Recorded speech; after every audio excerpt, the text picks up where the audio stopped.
മറ്റൊന്നേ ഈ team U D F ഇങ്ങനെ അത് ടീമേ ഇല്ല. യു ഡി എഫിന് വരെ ടീമില്ലാതെ കൊണ്ടല്ലേ മേയറും മറ്റേ എന്തൊക്കെയാണ് ക്യാപ്റ്റനും പിന്നെ എന്തൊക്കെയോ, അതായത് മിലിറ്ററിയിലെ മുഴുവൻ റാങ്കും ഇപ്പോൾ അവർക്ക് ഓരോരാൾക്ക് കൊടുത്തിരിക്കുകയാണ്. അവസാനം ക്യാപ്റ്റൻസി TPM ക്യാപ്റ്റനൊന്നും ഉണ്ടായിരുന്നില്ല കേട്ടോ. നിങ്ങൾ എന്തൊക്കെയാണ് പറയുന്നതിനനുസരിച്ച് ഞങ്ങൾ പറയേണ്ട വല്ല കാര്യമുണ്ടോ? ഞങ്ങളങ്ങനെ ഒരു നിലപാട് സ്വീകരിച്ചിട്ടില്ല. ഇത് അവരെന്നെയാണ് പറയുന്നത്. ഞാൻ ക്യാപ്റ്റനാണ്, നീ മറ്റേ മേജറാണ്, നീ പിന്നെ മറ്റേ കേണലാണ് എന്നൊക്കെ അവരെന്നെ പറയുന്നത്. അതുപോലെ ഞങ്ങളാരും വേണ്ടൊന്നുമില്ല.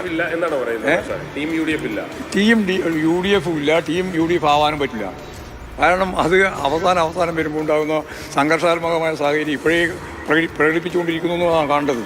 അത് തിരഞ്ഞെടുപ്പ് വരുമ്പോൾ നമുക്കത് കാണാം. ശരിക്കും തെരഞ്ഞെടുപ്പോടുകൂടി കോൺഗ്രസ് എങ്ങനെയായിരിക്കും ഒരു അവസ്ഥ? മാഷിന്റെ ഒരു വിലയിരുത്തൽ, കോൺഗ്രസിന്റെ ഒരു അവസ്ഥ അടുത്ത തെരഞ്ഞെടുപ്പോടെ എങ്ങനെയായിരിക്കും മാഷിന്റെ വിലയിരുത്തൽ? ഞാനിപ്പോൾ അതിനെപ്പറ്റി ഒന്നും വിലയിരുത്താൻ ഉദ്ദേശിക്കുന്നില്ല. ആവശ്യമില്ലാതെ വിലയിരുത്തലൊക്കെ നടത്തിയിട്ട് PJ ഉയർത്തിയത് ഒരാൾ സോഷ്യൽ മീഡിയയിൽ പലതും പിന്തുണയും കിട്ടും. പക്ഷേ PJ പറഞ്ഞു ഞാൻ പറഞ്ഞതും എല്ലാവരും പറഞ്ഞത് ഒന്ന് തന്നെയാണ്.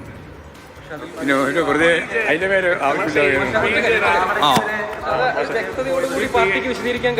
എന്താ എന്ത് വ്യക്തതയാണ് വേണ്ടത്? എവിടെ വേണം പറഞ്ഞു ഞാൻ വിശദീകരിച്ചു തരാം. അത് പറഞ്ഞു തീർന്നിട്ട് മതി.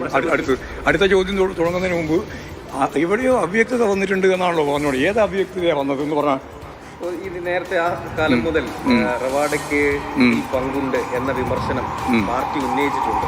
എക്കാലം ഉന്നയിച്ചിട്ടില്ല. കുറ്റമുക്തനാക്കിയ തീർന്നില്ലേ? അപ്പോൾ സംശയം തീർന്നല്ലോ. വ്യക്തത വന്നില്ലേ?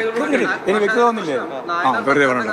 നായനാർ സർക്കാരിന്റെ കാലത്താണ് ഈ പറയുന്ന കേസിനാക്കിയായിട്ട് അല്ലെങ്കിൽ ഇയാൾ കുറ്റക്കാരനാണെന്ന് CPM നിലപാടെടുത്തിട്ടുള്ളത്. കരുണാകരന്റെ കാലത്ത് കമ്മീഷൻ അന്വേഷിച്ചിട്ട് അദ്ദേഹം കുറ്റക്കാരനെന്ന് കണ്ടെത്തി. പിന്നീട് കമ്മീഷൻ അന്വേഷണ കാര്യത്തിൽ ആര് കുറ്റക്കാരനാണെന്ന് കണ്ടെത്തിയെന്ന അല്ലെന്ന് കണ്ടെത്തി. അത് വ്യക്തത വരാതെ അല്ലെന്ന് വ്യക്തമായി. അതിനുശേഷവും കോടതിയും അത് പരിശോധിച്ച് കോടതിയിലും ആ കാര്യത്തിൻ്റെ അകത്ത് ഒരു വ്യക്തിയും ഉണ്ടായിരുന്നില്ല. കോടതിയില്ല. കുറ്റക്കാരനാണെന്ന നിലപാട് സ്വീകരിക്കേണ്ടത് സർക്കാരല്ലല്ലോ. കുറ്റക്കാരനാണോ അല്ലയോ എന്നുള്ളതിൻ്റെ അവസാന വിധി പറയേണ്ടത് ഞാൻ പറഞ്ഞ് തീർന്നിട്ട് പറഞ്ഞോ. നിങ്ങൾ വല്ലാതെ രീതിയിൽ കയറി ഞാൻ പറഞ്ഞ് കേൾക്കട്ടെ എന്നിട്ട് പറ. അതായത് സർക്കാരല്ലല്ലോ കുറ്റക്കാരനാണോ അല്ലയോ എന്ന് പ്രഖ്യാപിക്കുക. ആണോ? ആണെങ്കിൽ പിന്നെ നിങ്ങൾ പറഞ്ഞത് ശരി. അല്ലെങ്കിൽ പിന്നെ ആരാ? കമ്മീഷനുമല്ല, പിന്നെ ആരാ? കോടതിയാണ്.